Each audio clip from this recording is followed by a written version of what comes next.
through the gut, but his wound instantly heals, making them both realize that he truly is invincible. What's actually happening, however, is that this demon is secretly draining Marlis's life force to regenerate his power and energy.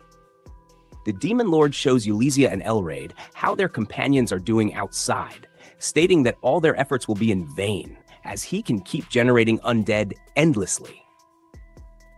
Taking things even further, he summons two colossal undead giants, claiming they're strong enough to destroy the city gate, and menacingly predicts that the giants will soon trample the adventurer team stationed at the entrance. His provocations push Ulesia and Elraid to their limit, and without hesitation, they attack him. Ulia stabs him through the heart, and Elraid decapitates him in a perfectly timed assault. But it's all for nothing. The Demon Lord casually picks up his severed head and places it back on his shoulders. With a twisted grin, he declares he'll soon drag Lissalot out of town and tear her apart right in front of them, just to watch their faces crumble in despair. Marlis knows the only way to survive is by erasing the magic circle she's trapped in, but she no longer has the strength to do anything. Weak and helpless, she whispers how hungry she is, and begs the gods to let her taste Kurt's home cooking one last time before they take her soul.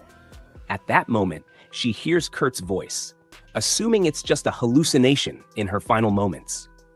But when she looks up, the ground begins to crack open, and to her disbelief, Kurt and Lissalot appear, revealing that they dug their way in underground to avoid the undead. Kurt is stunned to see Marlis, but she doesn't say a word. Seeing Princess Lissalot with him, Marlis assumes Kurt has already figured it out, that she was involved in the assassination attempt on Lissalot, and that he's come here to talk her out of doing something so evil. Lissalot asks Kurt if he knows Marlis, and Kurt explains their shared past in the same adventuring party, introducing her as the sister from the church.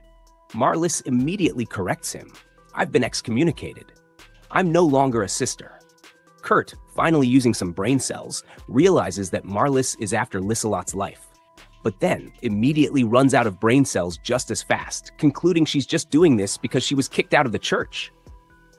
How naive can he be? Marlis doesn't even bother explaining the real situation she's stuck in. Lissalot, on the other hand, quickly pieces everything together and realizes Bishop Tristan is the true mastermind behind it all. Kurt still acts like it's not that big of a deal. He scolds Marlis like an older brother, with zero anger in his tone, saying she shouldn't have tried to harm Lissalot. That's it. He then asks where Ulesia is, confused why she hasn't shown up yet, since he assumed she'd reached there before him. Marlis tells him she's on the floor above, conveniently leaving out the part where she's currently fighting a demon lord. Lissalot volunteers to go find Ulia, asking Kurt to break the magic circle, assuring him she'll be fine, and showing him the slightly suspicious but powerful blade he made for her. Marlis stays silent, internally questioning, how stupid can Kurt possibly be? He's letting Lissalot go alone to the floor where the Demon Lord is literally waiting. Kurt, meanwhile, pulls out a mop and a bucket from God knows where, and literally starts scrubbing away the magic circle like he's cleaning the floor of a tavern. Marlis is just completely stunned. Just as Kurt mindlessly scrubs at the spell, it's as if the Demon Lord realizes that his magic is running out. When Ulia makes her next attack, he immediately dodges, something he hadn't done even once before. They notice something's wrong, and he realizes his magic stream is fading. If he's not careful now, he may actually die. He wonders, what could have happened? Was the spell really cleaned off? He doesn't know that our ignorant main character is now in the story. Now the Demon Lord knows. He can't play around any longer. He has to make sure they don't use the magic crystal. Before Ulia and Elraid can try attacking again, Lissalot appears. To the Demon Lord, that means only one thing. His work is done. The entire reason he's attacking the city is to kill the princess.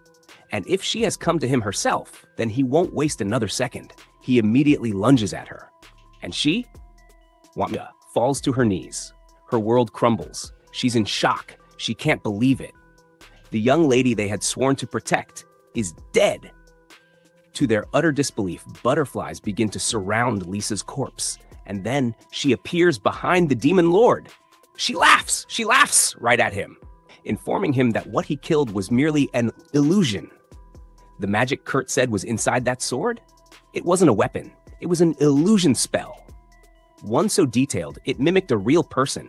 Even the body temperature was indistinguishable. The demon lord is shocked. He couldn't have imagined this. Furious, he attacks again, but butterflies perch on the corpse, and she appears again.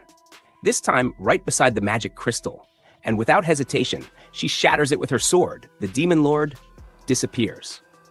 And with his magic gone, every single monster in the city vanishes. People cheer, hope returns, and joy erupts through the streets. Marl realizes it. The demons are gone. She stares blankly, stunned. They did it. They actually destroyed the demon lord. It takes Ulia more than a moment to snap back to reality. She's beyond shocked. She rushes over to Lisa, her voice trembling. Why did you leave the hiding place? You could have been killed. Lisa lowers her head. I know. I did wrong. I'm sorry. Everyone was fighting so hard because of me. I couldn't just sit and do nothing. Julicia grabs her hand. Stop apologizing. You saved the entire city. We should be thanking you. Alra suddenly drops to his knees in gratitude. Lisa promises she'll reward everyone who risked their lives for her survival, but Alra quickly refuses. When she insists, he smirks and says, Fine, then just get me some liquor for my team.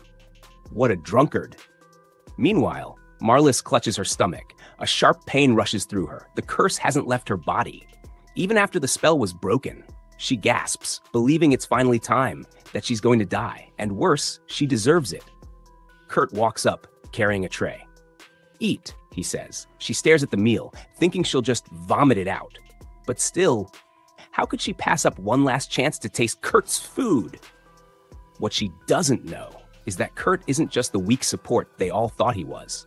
He's the one who kept them alive, all along. She eats the meal. Suddenly, the poison inside her body begins to dissolve. Her eyes well with tears. She realizes all this time, every time they were wounded in battle and miraculously healed, it wasn't luck, it was Kurt. His power wasn't in the sword, it was in his care, his healing, his presence. They thought he was weak. She thought he was useless. But now she sees how wrong she was. So wrong. She falls to her knees, apologizing to Kurt with tears pouring down her cheeks. But stupid Kurt, oh sweet clueless Kurt, he thinks she's apologizing for putting scrawlers in Lisa's room. Seriously. Lisa and Ulia arrive with 2 guards. The guards immediately try to arrest Marl. Kurt screams that they should let her go. Not that he cares, though. If someone does wrong, they should be punished, he mutters. So when Marlafis looks at him hopefully, wondering if he's begging for her release, he flatly says no, then adds, but I'll bring you food in prison. Classic Kurt. Later, he checks on Lisa. Are you okay? He asks, eyes filled with concern. She reassures him with a soft smile, and Ulicia looks at them both, smiling to herself. Those two? They were the ones who saved her life. They really are, she thinks, a great atelier master and a great princess. She approaches them and asks if they'll return to the atelier. They each grab one of Kurt's hands, and he freezes, overwhelmed. 2 beautiful girls are holding his hands. But that's not why he's smiling. He's happy, because for the first time in his life, he has friends. He has a home. He's not useless. That longing he carried in his heart for so long, it's finally gone. That night, he prepares a feast for the knights. But as they eat, something's off. They eat quietly. No cheering, no praise. Kurt assumes the worst. Is my food really that bad? He wonders, heart sinking. Alra notices his expression and walks over. They're eating quietly because they're enjoying it too much, he says with a grin. Kurt's eyes light up. Really? The weight lifts. Lisa introduces Alra as the official knight of the city. Kurt excitedly tells him how much he loves the place and appreciates his leadership. Alra compliments the food, saying that ever since he ate it, his injuries have been healing faster. Instead of accepting the compliment, Kurt just shrugs. It's a common effect of eating good food. Everyone stares at him.